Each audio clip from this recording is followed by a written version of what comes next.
I'm not really one to believe in sea monsters or anything strange or that supposedly doesn't exist, like fairy tales or mermaids. But I had a very strange thing happen to me with my friend and I back in May when we went fishing outside the coast of Florida. I'm not an experienced fisherman by any stretch of the means, but I do enjoy fishing as a hobby, and so my buddy Ryan is a pretty good fisherman. He goes off coast fishing all the time. At least I believe it's called coast fishing. Well, that's what he calls it. So he's taken me a handful of times, but this time was just like any other time.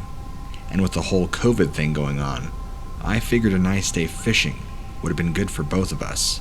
Everything went pretty normal, up until a few hours after we were anchored, where we saw these large shapes start circling around our small boat. At first, I almost pondered if they were dolphins, but I thought dolphins come in bigger pods, and I don't know what kind and size they come in, but these seem to be a little bit bigger than a dolphin, and were shaped differently too. The weird thing was their behavior. They were shaped differently too, and they had a different color, if I'm making any sense at all. Like, they were dark. You couldn't really make out details, and they seemed to have long tails at the end of them, and they kept swimming in the groups of 3 that they came in. They would circle around our boat for a little bit, then swim out a little ways. Then they would swim back to us. It was strange, and I wasn't really sure what to make of it. Even my buddy Ryan was weirded out. We weren't sure what to do. We continued to cast our rods and just try and fish like normal, ignoring whatever these fish or marine life was. Well, they never got close enough to the surface that we were accurately able to see what they were. I'm gonna go with dolphins, but dolphins still don't act like that, nor do they swim like that. And these things, whatever they were, hung around our boat for probably 2 to 3 hours. We weren't dumping chum in the water at all, so I'm not too sure if they were just curious about our boat or what. They never tried to jump on our lines either, so it wasn't the bait we had that was attracting them. It's still weird to think about. Now, it doesn't spook me, because I'm not scared since I didn't see anything, but it's just, I don't know. I can't quite put a finger on it. My buddy even says that that was the weirdest, most strange fishing trip he's been on, and he's been on a lot of trips out into the ocean, at least with me anyway.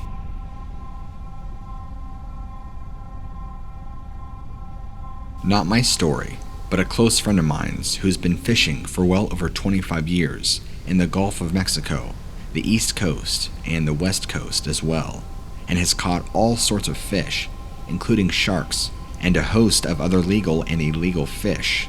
I'm not going to sit here and parade and advocate for those who catch sharks, but he's done it before.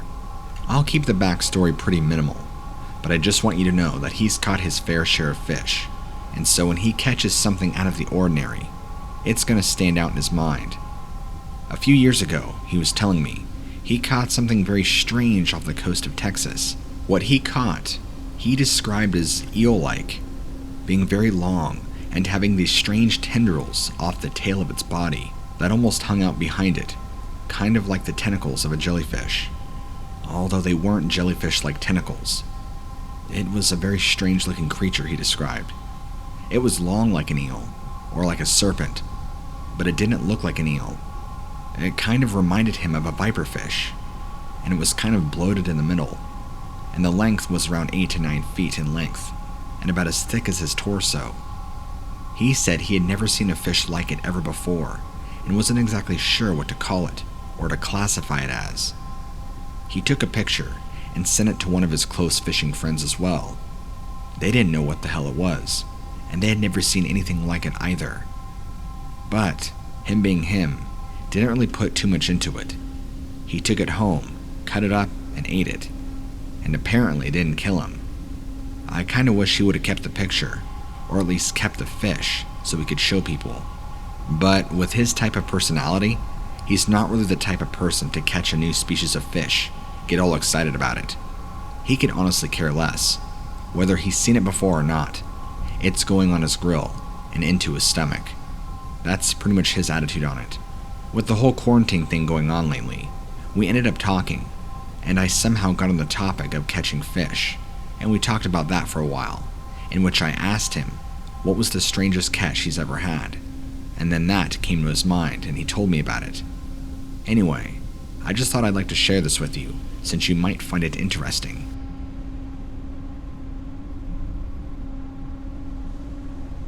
I wanted to send you this email because just recently, I happened to stumble across your video series about lake and sea monsters and was blown away by the amount of stories you've received from fellow fishermen and sea adventurers. Even though I may not be a fisherman or a sea adventurer by any means, I have many friends that are, and a couple off the top of my head that I know currently reside in England, and they have some crazy stories to tell. In fact, I'll have to put you in touch with them, because the stories they have will blow your mind. But there is one story that they shared with me recently, and although I might be terrible at retelling what they've told me, I can kind of tell you the gist of it. They were both fishing somewhere off the coast of England. I don't exactly know the location, because I don't quite remember if they relayed that to me, but they both told me something very large bumped the bottom of their boat, and then poked its head out of the water, probably not even 10 feet away, and looked at both of them. They were both shocked and scared. And keep in mind, this was a dinky little fishing boat. Not a tiny little wooden raft either, but definitely not a commercial fishing boat. They both described the creature to me as looking like some sort of aquatic dinosaur. It kind of resembled a sturgeon, is what they said, but had a very, very long neck and a tiny head that kind of looked prehistoric, is the best way they can describe it. It had its mouth open, but not in a menacing way, kind of just like how some fish or creatures have their mouth open. Whatever this thing was, it was close enough that they could tell it had tiny, serrated teeth and black eyes. It then dunked its head back under the water and continued as normal. Neither of them really have no idea why it bumped into their boat, or what exactly it was, and I don't think they ever really described to me what its body looked like. They just told me about how large it was. They're thinking that whatever this thing was, right when it bumped their boat, must have not realized that it did it, so that's why it stuck its head out of the water to kind of assess its surroundings, which is why it seemed to stare blankly at my two friends, and then resubmerge and continue on like nothing ever happened. They said its neck was incredibly long, easily 20 to 30 feet, and I'm not joking, it's not an exaggeration.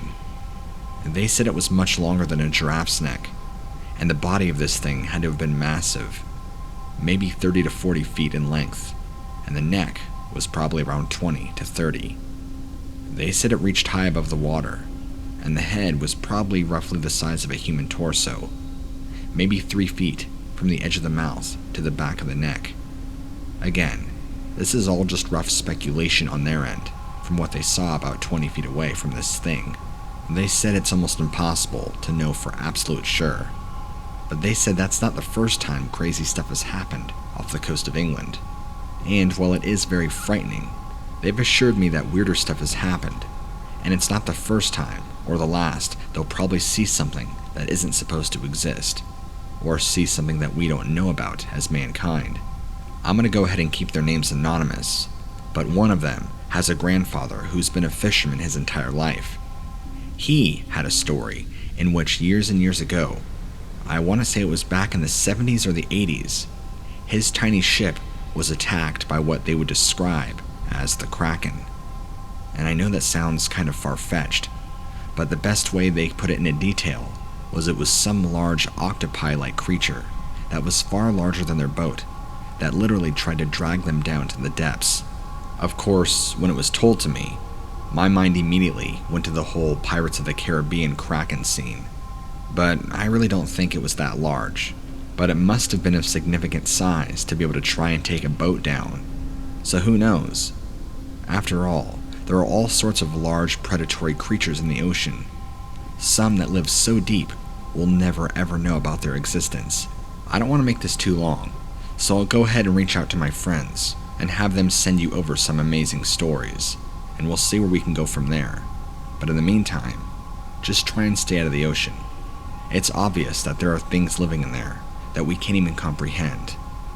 After all, mankind is very arrogant in what we believe we have discovered and what ceases to exist, only for a few years later to find out that that was a lie, and things actually do exist that we thought were long extinct.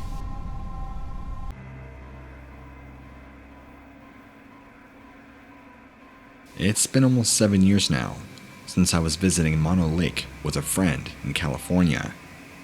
My friend and I were chased by something that we can only describe looked like some sort of horrible monster with a large head of a dog that walked upright just like a person, with large teeth that stuck out of its mouth, with large claws and no visible tail. This happened earlier in the morning, and nobody else was there at the time, and as we approached the lake, we were chased by what we can only describe as this creature. It broke and burst out of the trees like nobody's business, and began to charge at us, angrily, as if we had disturbed it or even chased off its meal. We were terrified, and ran and retreated back to our car, where we drove out of there so quickly. Whatever this thing was continued to pursue our car, and kept chasing us until we were far out of sight of the area. One thing that really stuck out to me was just how thin and skinny this thing looked. Sure, it was very tall, but it had a very thin tapered waist, and even the chest wasn't very large. But the arms, they hung down very low on its body. They were disproportionately long, and its legs resembled that of a dog, so when it walked upright, it looked awkward, and its back was even hunched, but it looked like it was able to keep its balance quite well, and it didn't have any problems running on 2 legs, and never saw it once switch onto 4 legs. It only stayed on 2, and continued to pursue us for a little while. Once it disappeared, that was the last we saw of it. In the time since then, I have read reports online about people seeing a similar being that exists around that area in California. They describe it as half man, half dog, but it didn't really resemble that of a human or a man, if you ask me. Even though it walked upright like a person and was disproportionate in its body size and style, it didn't really resemble a man. It was more just like a large, upright canine that was really, really skinny. I had a very frightening experience that took place back in 1997 in Plumas County. I can't remember the exact location, but I was driving on a highway somewhere in the woods. I think it was near Greenville, to be exact. I also don't remember the time of year, but I know that it was not fall or winter, so it was probably sometime in the spring or summer. Anyway, I guess those details are relevant. At the time, I was driving my beater, which was an old Ford pickup. I was coming around a bend in the road at about 45 miles an hour when this large wolf animal jumped out onto the road and literally attacked my vehicle. With its hands, or what I would describe as hands, held onto my door handle and tried to yank the door open in an effort to pull me out of the car. It looked up at me with the most human-like eyes I can possibly imagine. The expression on its face was devilish, and like it had evil intentions, like it wanted to rip me out and eat me right then and there. Of course, when this thing jumped out and grabbed hold of my vehicle, it was almost like a trap, like it was waiting right around the bend for me to show up, and as soon as I drove in the right place at the right time, this thing made its move, jumped out, and even though I'm going 40-45 miles an hour, was able to grab hold of my door and try to yank it open with incredible strength. I felt my car give a little bit. I understand this might be hard to grasp, or understand that this all happened in one solid fluid motion, but as soon as it grabbed hold of my hand, I looked over at this thing, and it made eye contact with me, all while I'm going 45 miles an hour around this bend.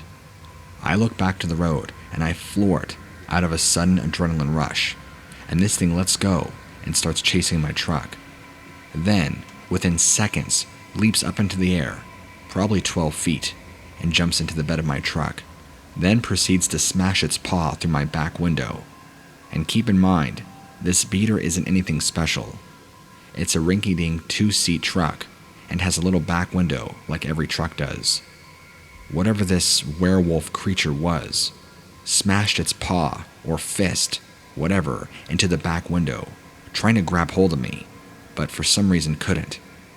Probably because I was swerving all over the road, and it's only by the grace of God that there wasn't any oncoming traffic, or anybody behind or in front of me, because there for sure would have been an accident. No questions asked about that.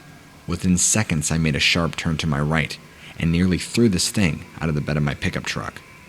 I almost had a head-on collision with a large oak tree, until I finally rotated the wheel enough that I could actually stabilize and straighten out my truck, and floor it out of there.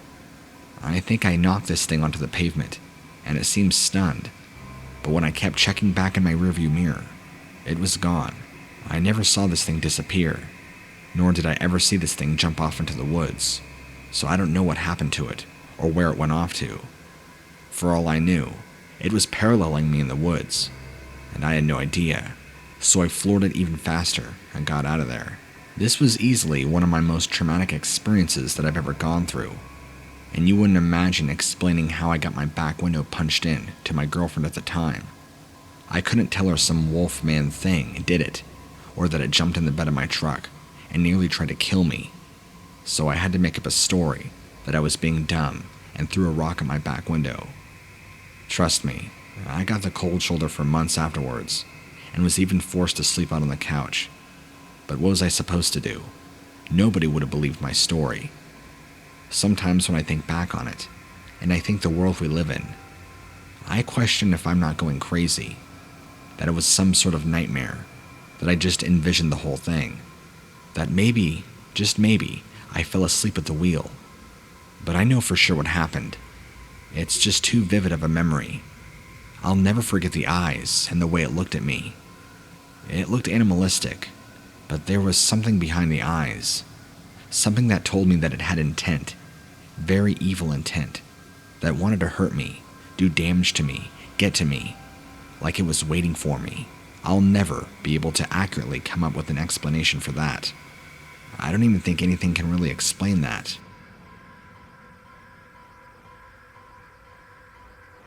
My close friend just very recently introduced me to your channel, but more importantly, your Dogman playlist that has nearly 200 videos worth of encounters. Now, I've only begun to scratch the surface and dig through a few, but you seem like you know a lot about these creatures, which begs me to ask the burning question. Have you ever heard of or know anything about supposed buffalo wolves? Well, the reason I ask you, a few years back, a close buddy of mine believed he shot one of these things in eastern Idaho, or maybe it was closer to Montana. Either way, he was elk hunting and apparently came upon a juvenile whatever these things are. It stood up on two legs and tried to attack him, but he brought his magnum with him and blew part of its shoulder out, and I believe it bled to death by what he told me. He said this sucker's ugly as can be, and has ever only heard of buffalo wolves before, and about how large they can actually get up to.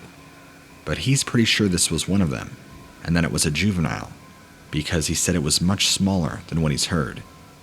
He said it was maybe around 5'4", 5'5" if he had to guess, and even though it had a really large head, it was still shorter than him. My friend who shot him is about 5'10", 5'11". He had just gotten a good kill, and apparently, this thing showed up out of nowhere and tried to not only attack him, but he believes it was planning to steal his kill. Well, he thought quick and killed whatever this thing was. His plan was to actually come back for the body of this thing, and probably get meat off it from what I guess, or maybe he wanted it taxidermied. I'm not exactly sure, but he got his kill and hauled it back, and then, when he came back for his buffalo wolf kill the next day, it was gone, like it had just gotten up and left. There were even no signs of the blood that occurred the day before. And then he told me about when he came back to this area the following day to retrieve the kill of this buffalo wolf, that the entire area just felt different, like he was being watched from afar or all around him, and that he was expecting something bad to happen at any given moment. Well, safe to say he didn't stick around very long and got out of there. He describes the whole thing as very strange that a kill that large would just be removed without question, and with no traces of blood or any trailing in the dirt that would indicate some sort of predator dragging the body off or even being feasted upon. It was just gone, like it never happened, like it vanished out of thin air. There's nothing that could explain that, since it hadn't even been a full 24 hours since he killed whatever this thing was that he believed to be a juvenile buffalo wolf. This is a friend of mine who's been hunting for a very long time, and does his same routine just about every year, and always goes around eastern Idaho into Montana. Nothing he did was out of the ordinary, or out of change for him, but whatever this thing was, he's only ever heard of them before, and never actually seen one until this time. He even told me that whatever this thing was took him by surprise, which is why he was shocked and scared, and had he not blown this thing's shoulder open, it would have taken his life, and probably ripped his throat out. It appeared to be very aggressive and hostile, he said. He wonders if he approached on its territory, or if it was solely intent on killing him, eating him, and taking the elk kill he had just gotten. And the area in which he was hunting is more of a desolate private area. He doesn't know if it's government-owned or privately owned, but there's not that many people that know about it. It's one of those places that's kind of off a dirt road, which is off another dirt road, which is off a large gravel road, which is off a back road. You know how those things go. Especially if you're a hunter and have gone down those kind of routes before and searched for game trails and places to hunt. I believe him, and I don't feel like he has any reason to make this up. He's not seeking notoriety or fame by any means. In fact, he even wanted me to keep his name anonymous, and was very adamant about getting the idea that these things are really out there, and that they do exist, and people who do hunt, especially in the thick woods and mountains, need to be very careful and always bring extra firearms, and that these things can be taken down if you shoot them properly. Don't be afraid, just be armed.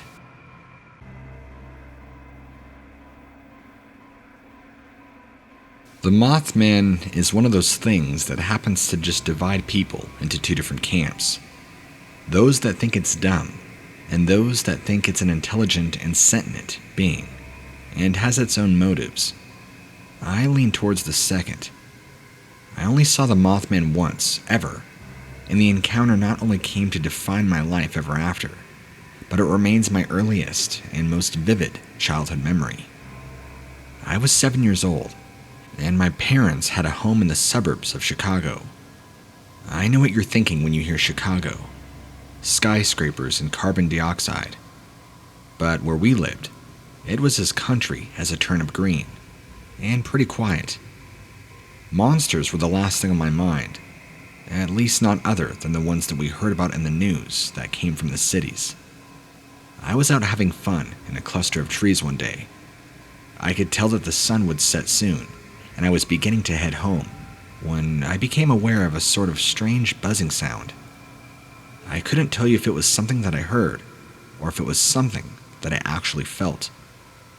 I just remember the sensation in my ears and on my skin at the same time, like a bad setting on a massage bed. The sensation was distracting, and I missed the shape that leapt overhead from the branches of one tree to another. Just as I was starting to get enough sense in me to persist in moving towards home, the shape came down from the trees and landed directly in my path. The new proximity of the presence made the buzzing so intense, it was just a few steps away from being agony. The figure that stood before me was a little more than a shadow in the evening light, and yet it seemed like it would appear to be a shadow even at high noon, as light seemed to be absorbed and refracted by the being, rather than reflected by it. It was horrifying. The only part of it that didn't swallow light was its horrible eyes, which were two bulging spheres of unnerving red light. Their glow guttered slightly, with a cold fire of bioluminescence. As soon as I was looking into those eyes, I couldn't look away. The buzzing began dialing into my thoughts, with a language that I didn't speak and that I couldn't understand. Whatever this thing was, I didn't know it was Mothman at the time.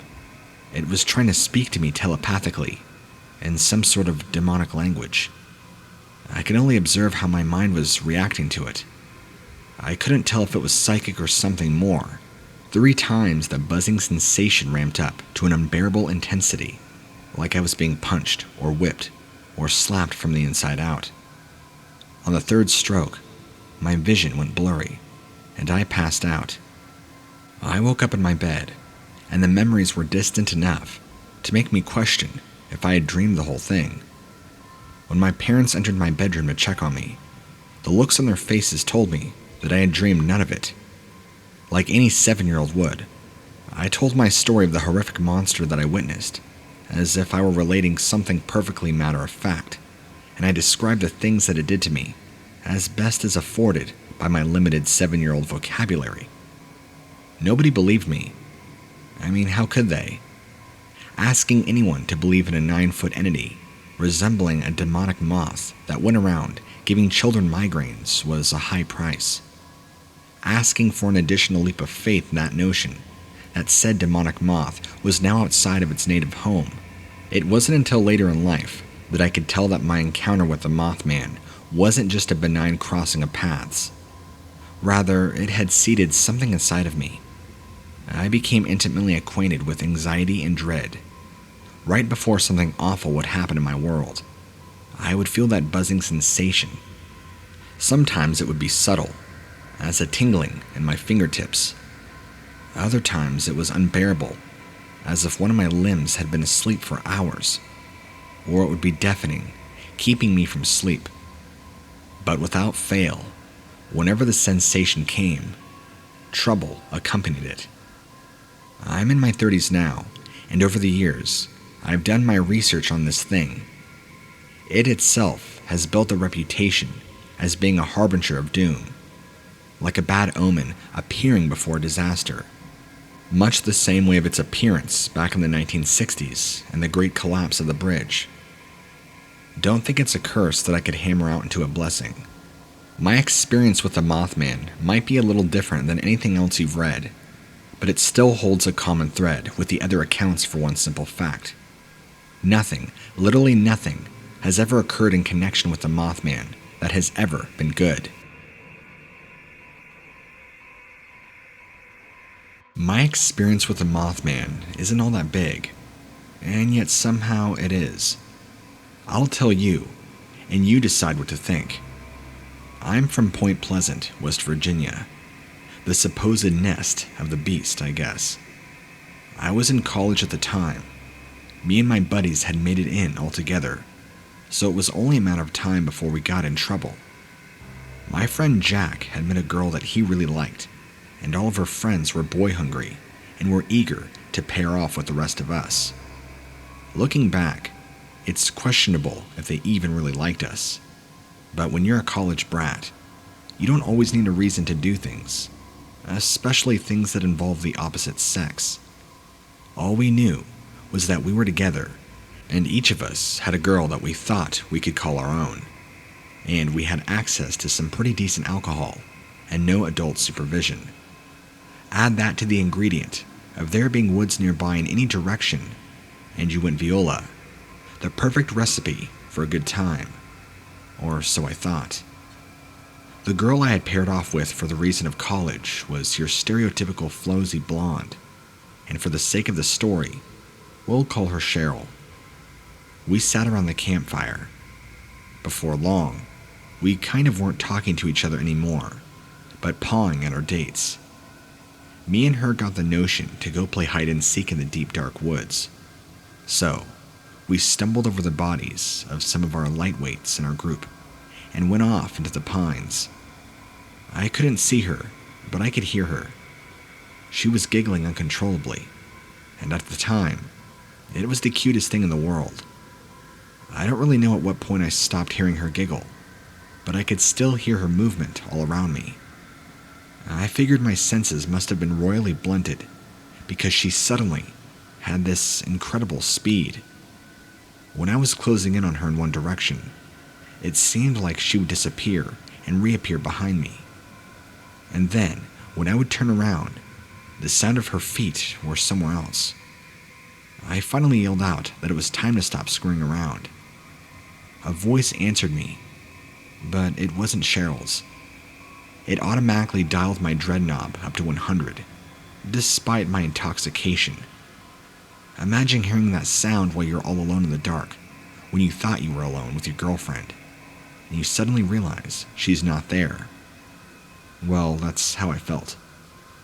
The sound had made me stand still for a moment, but then my eyes had more or less adjusted to the dark. I didn't exactly have the help of a lot of moonlight, but I could pick out the shapes of the trees. And then a towering figure tiptoed from behind one tree and crossed my view to disappear behind another tree. It did it exactly the way that I expected Cheryl would have, except that this was coming from something so tall and so inhumanly grotesque in shape, with two demonic wings folded up behind it, with long behemoth arms held out at its sides, and two red eyes staring directly at me, into me. This was a living demon. It stopped to observe me, like a frightened insect up from the trees. I took off running as fast as I could, back to the safety of the fire. The good news is that I found Cheryl next to the campfire. She had lost me about the same time I had lost her, so she just found her way back and passed out. Well, fast forward in time, and things got a lot worse. She passed away not long after this sighting, with what I would learn to be was the Mothman. She was found in her dorm, unconscious. She hadn't shown up for class in several days, and her friends went to check up on her. She was rushed to the hospital, only to be pronounced dead. She had overdosed on heroin. I don't know if that's one of the disasters that Mothman's appearance supposedly predicts, but did occur after my own personal encounters with this monster. I'll never know, and it's all the same if I never find out.